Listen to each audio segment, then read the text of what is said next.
சாபமடி நீ எனக்கு. பாகம் 2. மழை மெதுவாக பெய்து கொண்டிருந்தது. நிஷா ஆதித்யன் சென்ற பாதையையே பார்த்து கொண்டிருந்தாள். யார் இவர்?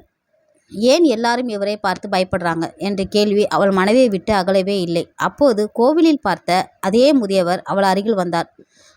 நான் அன்னைக்கே சொன்னேன், அந்த பையனை நெருங்காதே. நிஷா உடனே கேட்டாள், ஏன் தாத்தா? அவர் நல்லவர் தானே, 2 தடவை என்னை காப்பாத்திருக்கிறார். முதியவர் ஒரு பெருமூச்சு விட்டார். அதுதான் பிரச்சனை. அவர் நல்லவன், ஆனால் விதி அவரை நல்லவனா வாழ விடலை. மறுபக்கம் ஆதித்யன் தனது வீட்டிற்கு செல்கிறான். அது ஒரு பழைய பிரம்மாண்டமான மாளிகை. வீட்டிற்குள் நுழைந்ததும் சுவரில் மாட்டப்பட்டிருந்த தந்தையின் புகைப்படத்தை பார்த்து அமைதியாக நிற்கிறான். அப்பா இன்னும் எவ்வளவு நாள் தான் இந்த சாபத்தோட வாழணும் என்று மனதுக்குள் பேசுகிறான். அப்போது அவனது பாட்டி மீனாட்சி வருகிறார். ஆதி, அந்த பொண்ணுக்கிட்ட இருந்து விலகிவிடு. பாட்டி, ஏன்?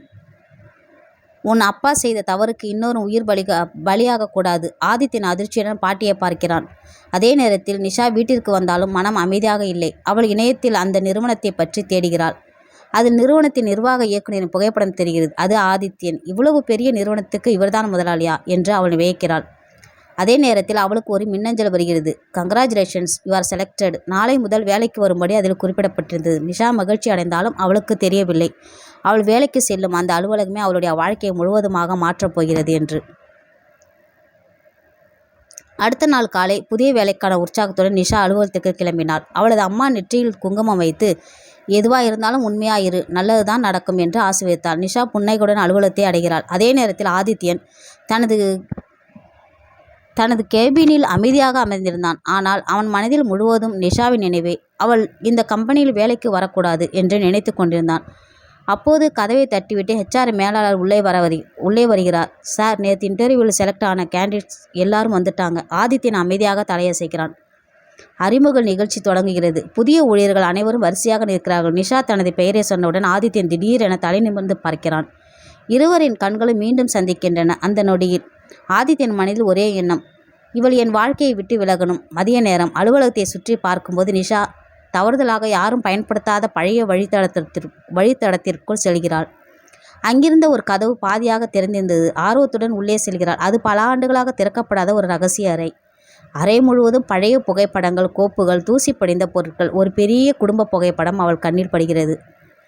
அதை எடுத்து பார்த்தவுடன் அவள் அதிர்ச்சியில் உறைந்து போகிறாள். அந்த புகைப்படத்தில் சிறுவயது ஆதித்யன், அவனது பெற்றோர், மேலும் சிறுமியாக இருந்த நிஷாவும் இருக்கிறாள். இது எப்படி சாத்தியம் என்று அவள் அதிர்ச்சியுடன் முணுமுணுக்கிறாள். அந்த நேரத்தில் கதவு மெதுவாக மூடப்படும் சத்தம் கேட்கிறது. திரும்பி பார்த்தாள். வாசலில் ஆதித்யன் நின்றிருந்தான். அவனது முகத்தில் கோபமும் பயமும் கலந்திருந்தது. அந்த புகைப்படத்தை கீழே வை என்று கடுமையான குரலில் சொல்கிறான். நிஷாவும் குழப்பத்துடன், இந்த புகைப்படத்தில் நானும் இருக்கேன், இது என்ன ரகசியம் என்று கேட்கிறாள். ஆதித்யன் ஒரு கணம் அமைதியாக நின்று, அந்த உண்மை தெரிஞ்சா உன் வாழ்க்கையே மாறிடும் என்று கூறுகிறான். அந்த வார்த்தையை கேட்ட நிஷா அதிர்ச்சியுடன் அவனை பார்க்கிறாள். ரகசிய அறையில் ஆதித்யனின் வார்த்தைகள் இன்னும் நிஷாவின் காதில் ஒலித்து கொண்டே இருந்தன. உண்மை தெரிஞ்சா உன் வாழ்க்கையே மாறிடும். நிஷா புகைப்படத்தை இறுக்கமாக பிடித்தபடி கேட்டாள். நான் யார்? இந்த போட்டோவில் நான் எப்படி இருக்கேன்? ஆதித்யன் சில நொடிகள் அமைதியாக நின்றான். பிறகு மெதுவாக அவளது கையில் இருந்த புகைப்படத்தை வாங்கி மேஜையில் வைத்தான். இப்போ இந்த கேள்விகளுக்கு நான் பதில் சொல்ல முடியாது. ஏன் முடியாது? ஏன்னா உனக்கு இன்னும் நேரம் வரலை. அதே நேரத்தில் அந்த ரகசிய அறைக்கு வெளியே ஒருவர் நின்று கொண்டிருந்தார். அவர் நிறுவனத்தின் பழைய மேலாளர் ராமமூர்த்தி. கதவின் சிறிய இடைவெளியில் எல்லாவற்றையும் கவனித்துக் கொண்டிருந்தார். அவரது முகத்தில் பதற்றம். இல்லை, இந்த உண்மை இப்போ வெளியே வரக்கூடாது என்று சொல்லிக்கொண்டு அங்கிருந்து வேகமாக சென்று விட்டார். மாலையில் ஆதித்யன் தனது பாட்டி மீனாட்சியிடம் அந்த சம்பவத்தை சொல்கிறான். அதை கேட்டதும் பாட்டியின் கையில் இருந்த டம்ளர் கீழே விழுந்து உடைகிறது. அவள் அந்த போட்டோவை பார்த்துட்டாளா? ஆமாம் பாட்டி.